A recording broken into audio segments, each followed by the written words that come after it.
Yo oigo a las personas hoy hablar de la conversión. Yo me convertí al Señor. Y uno se pregunta, ¿qué será lo que ellos entienden que es convertirse al Señor? Porque ellos pueden ver la iglesia como una especie de club y ver cuáles son los requisitos para entrar en el club. ¿Cómo es la verdadera conversión según la Biblia? El pastor Sugel Michelén lo explica a continuación. Esa palabra que aparece en el versículo 14, sígueme, es un imperativo presente. Lo que quiere decir que el llamado que Jesús le hizo a Mateo no fue para que viniera a pasar un buen rato con él y tomarse un café. No era a seguirle toda la vida. Mateo, a partir de ahora quiero que dejes tu trabajo, quiero que dejes atrás tu codicia, quiero que dejes a un lado todos los ídolos en los que has puesto tu confianza hasta ahora y me sigas únicamente a mí. A partir de ahora solo yo puedo ser el objeto de tu confianza, solo yo puedo ser el objeto de tu completa satisfacción. En otras palabras, Jesús estaba llamando a Mateo a venir en pos de él en arrepentimiento y fe. En arrepentimiento y fe.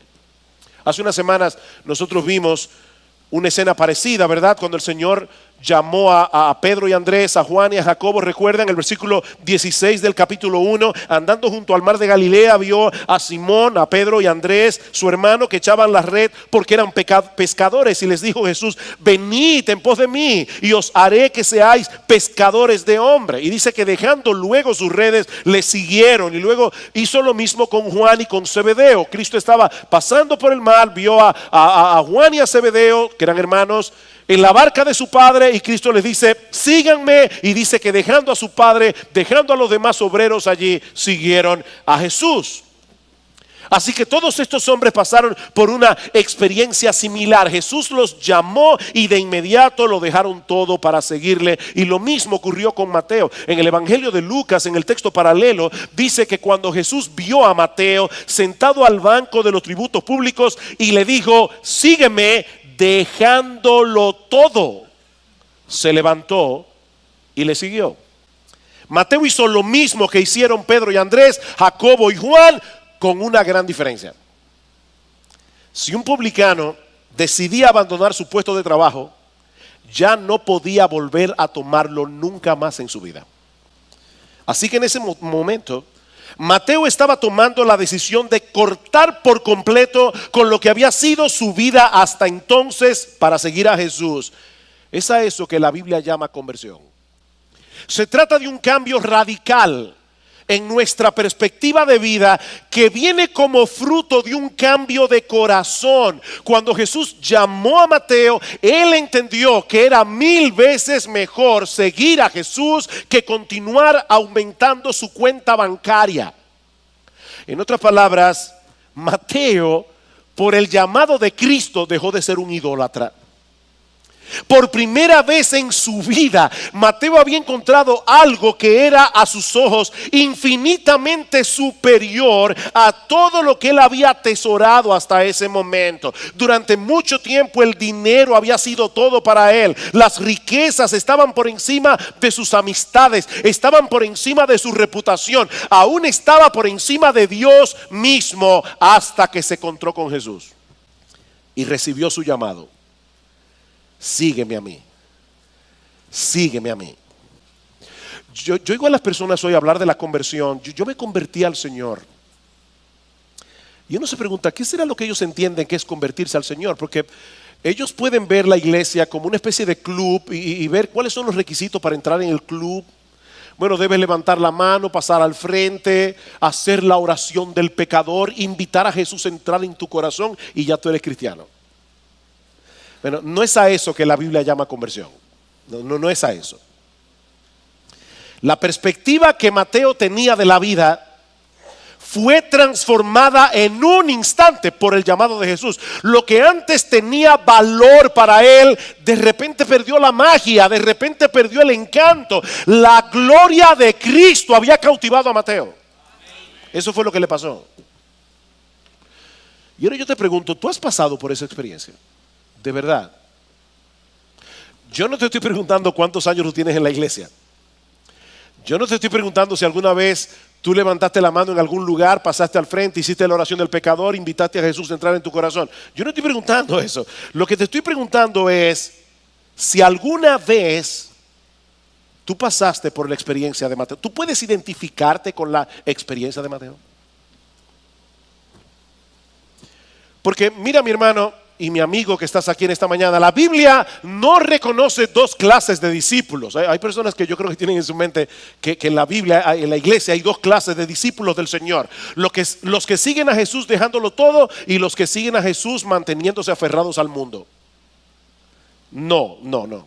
Hay una sola clase. El Señor Jesucristo dice en Lucas capítulo 14 versículo 33 que cualquiera de vosotros, cualquiera, no los super santos, no los pastores, no los misioneros, cualquiera de vosotros que no renuncia a todo lo que posee no puede ser mi discípulo. ¿Tú oíste eso? Jesús dice que el que no renuncia a todo lo que posee no puede ser su discípulo. Cualquiera de vosotros.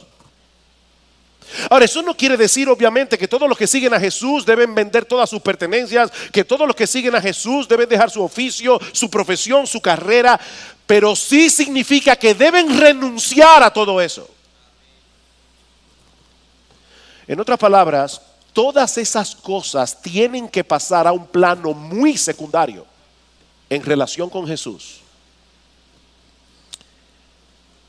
Eso tiene que dejar de ser lo que te define. Eso tiene que dejar de ser lo que domina tu vida. Eso tiene que dejar de ser la base de tu felicidad. Eso tiene que dejar de ser el motor de tu existencia. Cuando una persona verdaderamente se convierte a Cristo, de repente deja de ver las cosas que tiene como sus posesiones, porque él mismo se ve como una posesión de Jesús. Él es mi dueño. Yo soy su posesión, todo lo mío es de Él porque yo mismo soy de Él. Y lo que Jesús está diciendo en Lucas es que el que no está dispuesto a hacer eso por causa de su relación con Jesús es porque no conoce a Jesús. No conoce a Jesús. Es a eso que se refiere Pablo en Filipenses capítulo 3 versículo 7 cuando dice que todas las cosas que él antes consideraba como una ganancia, es decir, como aquello que hacía de su vida algo digno de ser vivido, lo que le daba a Pablo su identidad, de repente comenzó a considerarlas como pérdidas por causa del amor a Cristo. Y ciertamente aún estimo todas las cosas como pérdidas por la excelencia del conocimiento de Cristo Jesús, mi Señor, por amor del cual lo he perdido todo. ¿Oíste eso? Por amor del cual lo he perdido todo y lo tengo por basura para ganar a Cristo. Y yo te pregunto una vez más, ¿tú puedes identificarte con esas palabras de Pablo? Porque si no es así, es muy probable que nunca hayas pasado por un verdadero proceso de conversión. Eso es serio, hermanos. Eso es serio. Cristo dice que en el día del juicio muchos llegarán allí pensando que eran lo que no eran. Muchos me dirán, Señor, Señor, en tu nombre echamos fuera demonios, en tu nombre profetizamos, en tu nombre hicimos muchos milagros. Y entonces les declararé, yo nunca os conocí, apartados de mí, hacedores de maldad. Nunca los conocí. Ustedes nunca fueron míos. Y aclaro, eso no quiere decir que los verdaderos cristianos no tengamos una lucha en nuestro interior, ¿verdad? Para volver a los antiguos ídolos de nuestra antigua vida y ponerlos en el altar del corazón. No, los cristianos tenemos una lucha con esas cosas, pero el verdadero cristiano se reconoce porque se mantiene en pie de guerra. Él se mantiene en pie de guerra contra la idolatría de su propio corazón. Él se mantiene en guerra contra el pecado. Y cuando él se da cuenta de que ha quitado sus ojos de Jesús para ponerlos en cualquier otra cosa de este mundo, él viene otra vez a Cristo en arrepentimiento y fe.